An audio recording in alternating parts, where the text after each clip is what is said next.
Sore hari berikutnya, Kinan dan Michael telah berada di bandara untuk berpamitan dengan Zachary. Mereka belum melihat tanda-tanda kedatangan Kelvin. Wajah Zachary tampak gelisah karena takut temannya tidak datang, masih belum berdamai dengannya. Kelvin sangat kekanak-kanakan, gumam Kinan. Mari kita tunggu sebentar lagi, mungkin dia terjebak macet di jalan, jawab Zachary.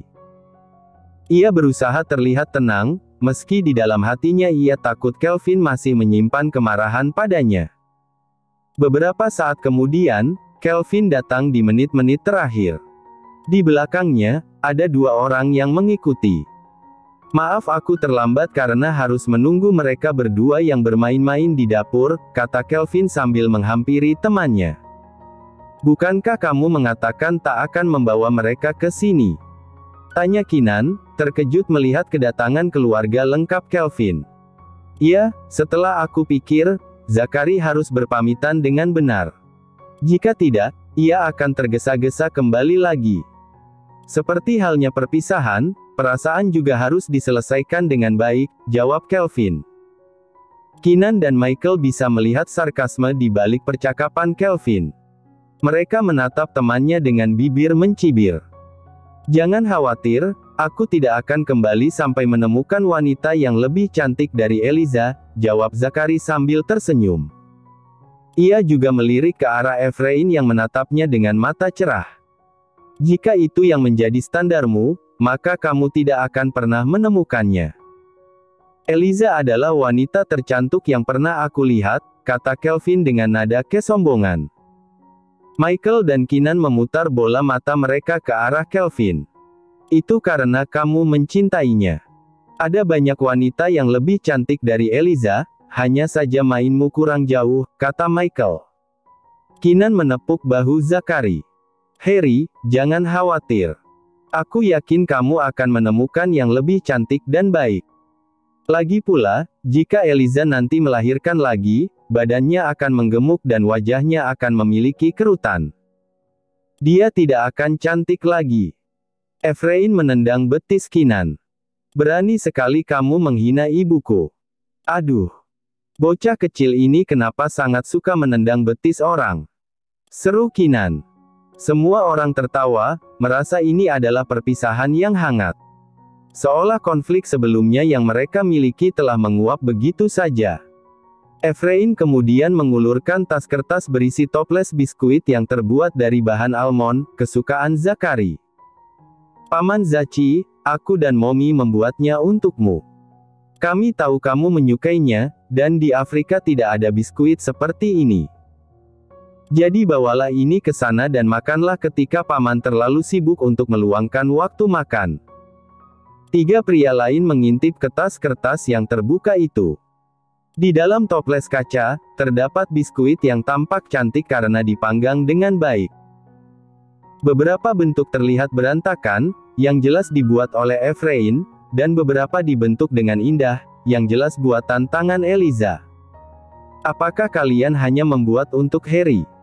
Apakah kamu tidak membuatnya juga untuk kami? Tanya Kinan dengan penuh harap. Efrain menggeleng. Tidak. Kami hanya membuatnya untuk Paman Zachi. Kinan menghembuskan napas dalam. Betapa pelitnya. Kelvin mengusap lembut kepala Efrain. Kamu juga membuatnya untukku, bukan? Eliza menggeleng, begitu juga dengan Efrain. Melihat jawaban itu, pupil mata Kelvin melebar hingga hampir keluar. Bahkan kalian tidak menyisakan satu biji pun untukku. Dua tersangka tadi hanya diam, menandakan bahwa Kelvin bahkan tidak mendapatkan seperti yang Harry dapatkan. Kinan dan Michael tertawa terbahak-bahak melihat Kelvin cemberut seperti anak kecil yang tidak mendapatkan makanan yang diinginkannya. Kelvin menatap tas kertas yang kini telah ditenteng oleh Zachi. Bagaimana jika aku menukar kue itu dengan jam tanganku? Kata Kelvin sambil menunjukkan jam tangan edisi terbatas dari Patek Philippe. Ia tidak rela pria lain mencicipi makanan pertama anak dan istrinya. Zachary menggeleng. Tidak. Aku takut suatu saat nanti mereka mungkin tak akan membuatnya lagi untukku, jadi ini sangat berharga. Wajah Kelvin membeku dan terlihat begitu jelek. Suara panggilan untuk penerbangan Harry terdengar. Mereka kemudian saling mengucapkan kalimat perpisahan dan memberikan pelukan terakhir. Namun, saat Harry akan berpelukan dengan Eliza sebagai perpisahan, Kelvin dengan tidak tahu malu menarik tubuh Eliza dan menyodorkan pelukannya sebagai gantinya. Biarkan aku mewakili istriku untuk memberikan pelukan perpisahan. Ia belum mandi sejak kemarin, jadi sedikit bau, kata Kelvin. Ya, baiklah, jawab Harry. Harry segera melambaikan tangan sebelum pergi. Di mobil saat perjalanan pulang, Kelvin masih menunjukkan wajah cemberutnya. Ia menolak berbicara dengan Efrain dan Eliza. Sekarang aku tahu dari mana diturunkan sikap Efrain yang suka merajuk, gumam Eliza. Tapi aku lebih menggemaskan saat cemberut, tidak seperti Daddy yang tampak jelek, sahut Efrain. Kelvin memutar bola matanya. Tatapannya menyipit, dan sudut bibirnya berkedut. Tentu saja aku marah. Kalian membuatkan kue untuk orang lain, tapi melupakanku. Kelvin kemudian menatap ke arah Eliza. Bukankah kamu tidak pandai masak? Tapi aku lihat kamu membentuk kue itu dengan indah, seolah menuangkan seluruh jiwa ragamu ke sana. Efrain menyahut. Oh, itu karena Mommy sudah membuat kue almond beberapa kali untuk Paman Harry. Eliza memutar bola mata ke arah anaknya. Bocah ini. Apakah ia tidak tahu bahwa dia sedang menyiram bahan bakar ke dalam api? Batin Eliza sambil memberikan tatapan peringatan pada Efrain. Oh, jadi kamu sudah sering, ya. Tapi kenapa saat memasak untukku, kamu bertindak lebih buruk daripada anak kecil yang baru belajar masak? Pasti karena kamu tahu kue itu kesukaan Harry, jadi kamu belajar begitu keras untuk menyenangkannya, iya? Tanya Kelvin. Eliza menelan ludahnya. Bukan seperti itu. Dulu saat di luar negeri, ia banyak membantuku, dan aku hanya ingin sedikit membalas kebaikannya. Jadi, aku belajar membuat biskuit yang ia sukai. Hanya itu keahlianku, lainnya aku tidak terlalu bisa. Sesampainya di rumah, kalian harus membuatkan aku kastengel, kata Kelvin. Eliza dan Efrain melotot pada saat bersamaan. Aku tidak bisa membuatnya. Bagaimana jika aku membuatkan biskuit almond seperti milik Zachary? Tawar Eliza. Kelvin menggeleng. Tidak. Itu adalah kue kesukaannya, sedangkan kue kesukaanku adalah kastengel, jadi kalian sebagai anak dan istriku harus belajar membuatnya dan pastikan itu memiliki bentuk yang cantik. Eliza memijat pelipisnya. Semakin ia mengenal Kelvin, semakin ia tahu betapa picik dan posesifnya pria ini. Saat mereka sampai di rumah, Kelvin segera mendesak keduanya untuk mulai membuat kue. Efrain sudah kelelahan setelah membuat kue sejak pagi tadi dan hanya ingin pergi ke ranjangnya untuk beristirahat. Saat ini, Lily turun. Ia sudah mengenakan baju rapi, bukan baju santai yang sering ia gunakan. Jelas bahwa ia akan melakukan perjalanan. Kelvin menjadi waspada dalam sekejap. Neneknya tidak pernah keluar rumah, dan sekarang ia berdandan rapi. Kelvin takut neneknya akan pergi dari rumah. Ia buru-buru melihat Diana yang tidak membawa apapun di belakang neneknya, lalu menarik napas lega. Syukurlah, nenek tidak membawa koper. Itu berarti ia tidak minggat dari rumah ini, kata Kelvin.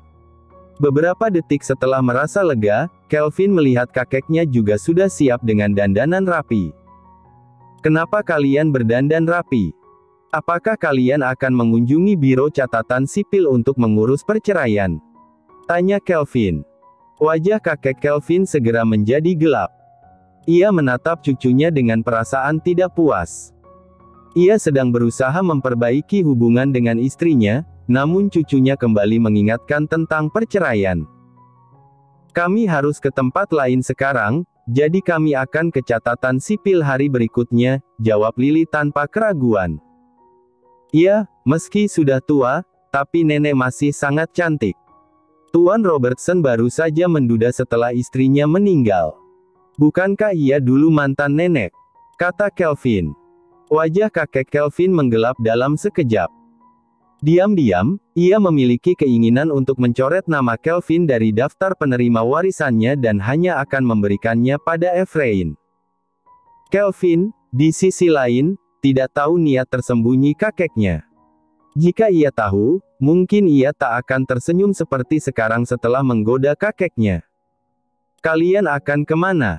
Tanya Eliza. Mengunjungi Hayden, jawab Lily. Bolehkah aku ikut? Tanya Eliza. Ia ingin bertemu dengan mertua prianya dan juga ingin melarikan diri dari dapur. Efrain menangkap isyarat mata ibunya, jadi ia juga ikut merajuk pada kakek dan nenek buyutnya. Aku juga ingin ikut, aku rindu kakek. Baiklah, kalian boleh ikut, jawab kakek Kelvin. Eliza dan Efrain menarik napas dalam karena berhasil lolos dari dapur untuk membuat kue. Mereka tidak perlu persiapan lebih karena baru saja sampai dari bandara dan telah mengenakan pakaian yang pantas. Keluarga kecil itu melakukan perjalanan menuju villa pantai mereka yang berada di pinggiran kota. Kakek Kelvin menggunakan mobil caravan lagi untuk membuat Lily lebih nyaman dalam perjalanan yang akan memakan waktu beberapa jam. Jika kamu lelah, katakan padaku. Kita akan menepikan mobil sebentar untuk beristirahat, kata kakek Kelvin. Lily menggeleng. Nyatanya, ia sangat antusias dan tidak lelah sama sekali karena sangat ingin bertemu dengan putranya. Tidak, aku tidak lelah sama sekali. Sebaiknya katakan pada sopirnya untuk mempercepat jalannya. Kenapa ia menyetir dengan sangat lamban? Kakek Kelvin terdiam. Ialah yang meminta sopir untuk melambatkan perjalanan agar istrinya yang sudah tua dan tidak pernah melakukan perjalanan jauh merasa aman dan tidak mabuk kendaraan.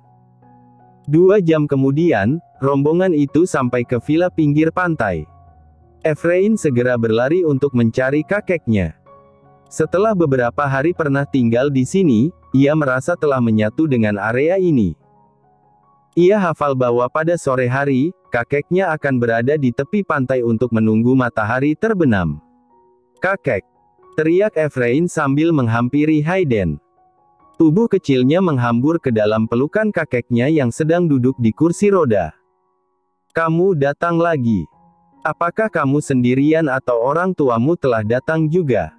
Tanya Hayden. Setelah kedatangan Efrain terakhir kali, Hayden mengalami perkembangan yang signifikan. Ia tidak lagi terjebak pada ingatan di tahun-tahun ketika ia adalah seorang ayah dengan anak berusia 3 tahun. Ia sudah bisa menerima perubahan bentuk dirinya, dari kerutan di wajah hingga rambutnya yang mulai tumbuh uban. Semua itu mengingatkannya bahwa dirinya tak lagi pria muda berusia 30-an. Apalagi, psikiater juga terus memberinya terapi hipnosis. Dadi, Momi, nenek, dan kakek buyut juga ikut. Mereka mengatakan kedatangan kita kali ini untuk membawa kakek tinggal bersama di kota, jawab Efrain. Hayden sudah terbiasa dengan ketenangan di sini. Jauh di dalam hatinya, ia merasa enggan untuk berpisah dengan tempat ini.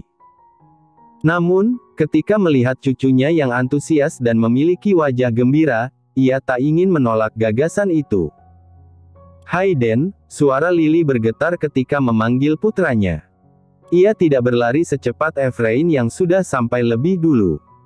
Lily sebenarnya sudah berusaha berjalan secepat mungkin, tapi tentu saja ia tidak bisa secepat cicitnya. Ibu, kata Hayden, terkejut melihat wanita ini telah menua dengan begitu cepat.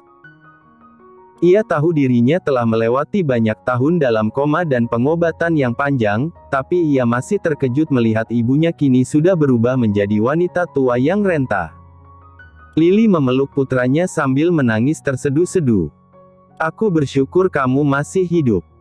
Maafkan aku tidak bisa menemanimu di saat paling rentan dalam hidupmu. Mulai sekarang, mari kita tinggal bersama sebagai keluarga yang utuh. Tidak apa-apa, Bu. Aku sudah baik-baik saja sekarang. Jangan salahkan ayah juga karena selama ini menyembunyikanku dari ibu. Jika aku jadi ayah, aku juga akan melakukan hal yang sama. Bagaimanapun, aku memiliki harapan yang begitu tipis untuk bisa bertahan, jadi lebih baik untuk tidak membuatmu terluka lagi jika sesuatu yang buruk terjadi, jawab Hayden. Lily merasa semakin sakit melihat betapa pengertian putranya. Baiklah, mari kita lupakan tahun-tahun pahit itu. Mulai sekarang, kita akan tinggal sebagai keluarga yang utuh dan bahagia. Bu, bagaimana kabar Laura? Apakah ia tidak datang? Tanya Hayden. Semua orang membeku mendengar nama itu. Hayden masih baru pulih, jadi ia hanya bisa diberi sedikit demi sedikit informasi agar otaknya tidak memiliki tekanan yang berlebih. Jadi, Hayden masih belum tahu bahwa selama ini ia telah menikahi Lucy, bukan Laura. Mari kita bicara tentang dia lain waktu, ya. Sekarang kamu harus melihat bagaimana rupa anak dan menantumu, kata Lily. Hayden mengangguk setuju. Tak lama kemudian, Kelvin membawa Eliza mendekat ke arah ayahnya sambil memegang erat tangannya. Ayah, kata Kelvin dengan suara penuh kerinduan. Eliza tahu suaminya memiliki perasaan yang campur aduk. Bahkan, ia bisa merasakan tangan Kelvin sedingin es saat menggenggamnya. Putraku, kamu sudah sangat besar. Kamu bahkan sekarang menjadi pria yang pintar untuk mencari istri yang cantik dan mendidik anaknya dengan baik. Aku bisa tahu Efrain memiliki kehidupan dan pengajaran yang baik hanya dengan melihat betapa cerianya dia, kata Hayden. Eliza menyahut. Iya, Efrain anak yang baik, tapi jangan terlalu terperdaya olehnya. Dia hanya bersikap manis pada orang-orang yang bisa ia ambil keuntungan. Hayden tertawa mendengar hal itu. Apa yang bisa diambil keuntungan dari kakek yang duduk di kursi roda sepertiku? Aku bahkan sempat memiliki ketakutan bahwa wajahku akan membuatnya tidak mau dekat denganku. Kakek, kamu keren. Bagiku, kamu sekeren bajak laut yang menutupi luka di wajahnya dengan separuh topeng, kata Efrain. Eliza buru-buru membekap mulut putranya. Efrain, kamu tidak boleh bicara seperti itu. Tidak apa-apa. Aku sama sekali tidak tersinggung, asal ia tidak takut padaku, tak masalah ia menggambarkan karakter apapun padaku, kata Hayden. Semua keluarga kemudian saling bercerita panjang lebar sambil menemani Hayden melihat matahari tenggelam. Jauh di sudut lain, Berta berdiri diam menyaksikan keluarga lengkap yang sedang melakukan reuni hangat itu. Kecuali Efrain dan Hayden, semua orang sudah tahu bahwa Berta adalah ibu biologis Kelvin. Tapi karena perubahan identitas yang mendadak itu, mereka justru merasa canggung dan belum terbiasa. Eliza menghampiri Berta. Ia mengira wanita ini pasti sedih karena Kelvin justru terlihat canggung dan belum melakukan obrolan apapun dengannya sejak tahu ia ibunya. Maaf karena Kelvin belum bicara dengan baik dan menggakuimu sebagai ibunya, kata Eliza. Mari kita biarkan alam mengambil alih secara perlahan. Aku yakin ia pasti akan dekat denganmu. Berta menatap Eliza di sampingnya sambil tersenyum tipis. Aku tidak sedih sama sekali. Aku juga tidak ingin serakah. Begini sudah cukup bagiku. Keluarga lengkap itu berencana melakukan pesta barbek di taman villa yang memiliki pemandangan pantai untuk makan malam. Ada koki tersendiri yang memanggang daging, jadi mereka hanya perlu duduk dan mengobrol. Kakek, makanlah ini, kata Efrain, sangat perhatian pada kakeknya. Ia akan membawakan banyak makanan menarik yang baru selesai disiapkan koki untuk dinikmati kakeknya lebih dulu. Eliza juga melakukan hal yang sama. Ia telah mengambil beberapa potongan buah segar ke piring dan memberikannya pada Hayden. Ayah, makan buah lebih dulu. Anda harus tetap sehat dan panjang umur. Hayden merasa hangat melihat perlakuan menantu dan cucunya. Kalian sangat baik dan manis. Tapi berhenti merawatku, kalian juga harus cukup makan. Kelvin cemberut. Ia merasa kedua kekasih hatinya telah dicuri darinya. Ia telah duduk sejak tadi, namun tak ada yang memberinya makan. Efrain, ambilkan daging panggang juga untukku, kata Kelvin.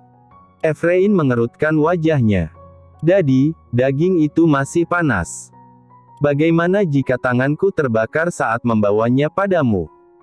Tapi kamu baru saja membawakan kakekmu daging di piring dengan baik tanpa merasa kepanasan, kata Kelvin, menolak mengalah. Itu karena koki yang mengambil daging dari pemanggangan, sementara aku hanya perlu memegang piringnya, jawab Efrain. Kalau begitu, lakukan seperti tadi, kata Kelvin. Efrain menggeleng. Aku lelah. Wajah Kelvin seketika membeku. Ia merasa patah hati. Ia lalu menatap Eliza yang sibuk juga memberi buah pada dua orang tua, namun mengabaikan dirinya.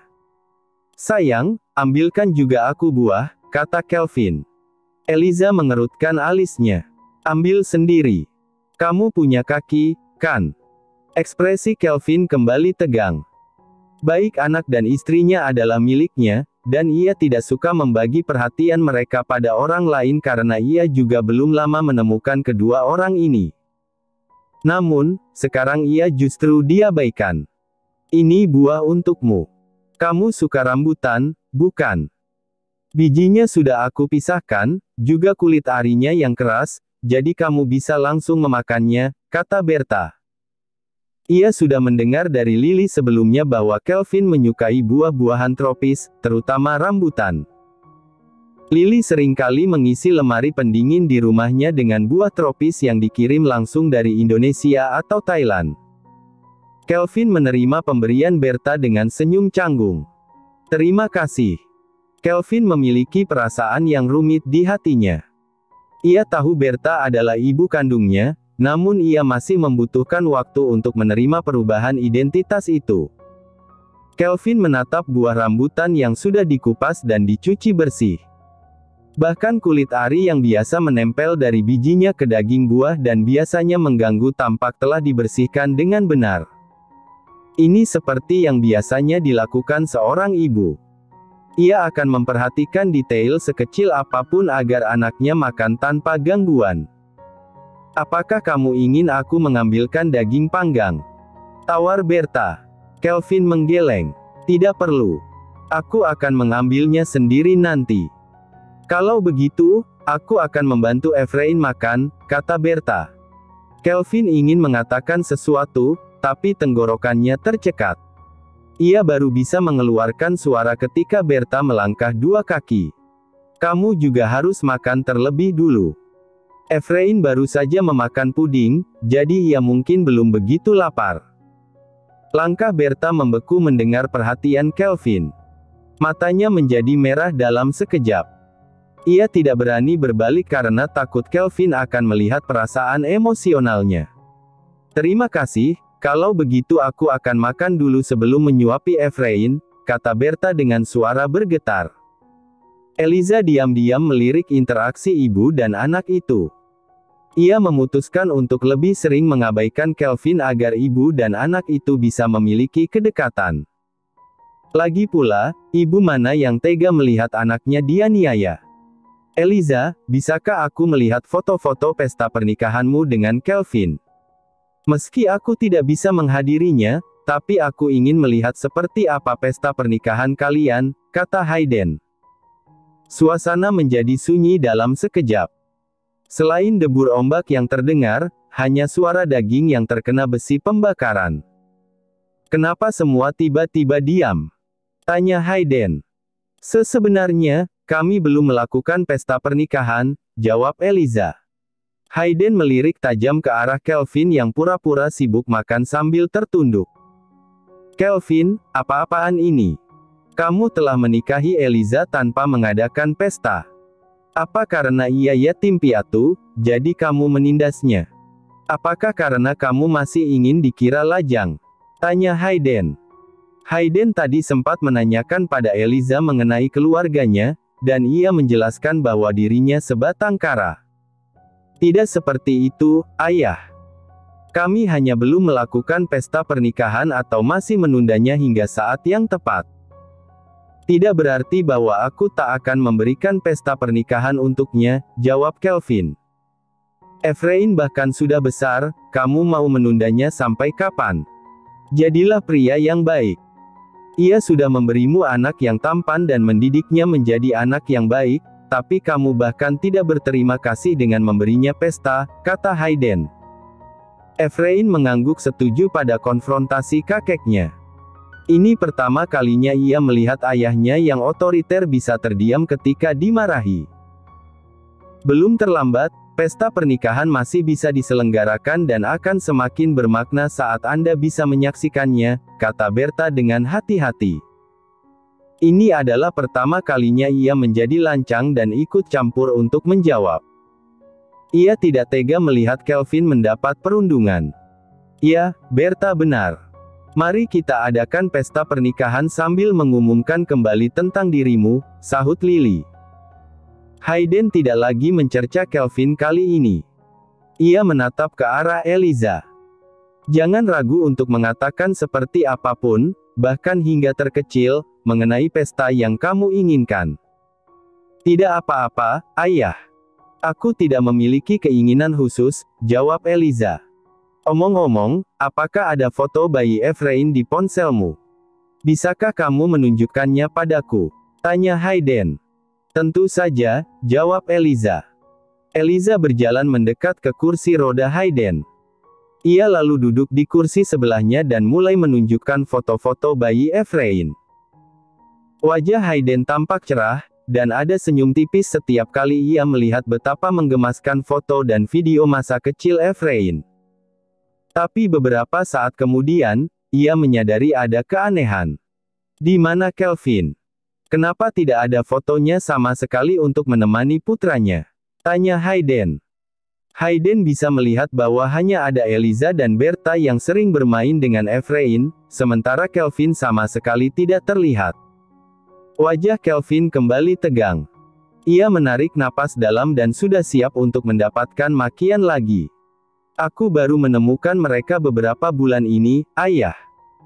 Singkatnya, kami baru dipertemukan kembali saat Efrain hampir berusia 4 tahun, dan aku baru tahu ia anakku, jawab Kelvin. Wajah Hayden merah, namun kemudian ia menarik napas dalam untuk menenangkan emosinya. Ini semua salahku. Jika aku bisa menjadi ayah yang baik, maka kamu tak akan menjadi pria yang tidak bertanggung jawab dan meninggalkan kekasihnya yang hamil. Kelvin terdiam. Kalimat ayahnya seolah ia sedang menyalahkan dirinya sendiri, namun di sisi lain juga menghinanya sebagai pria tidak bertanggung jawab. Ayah, aku tidak tahu bahwa ia hamil.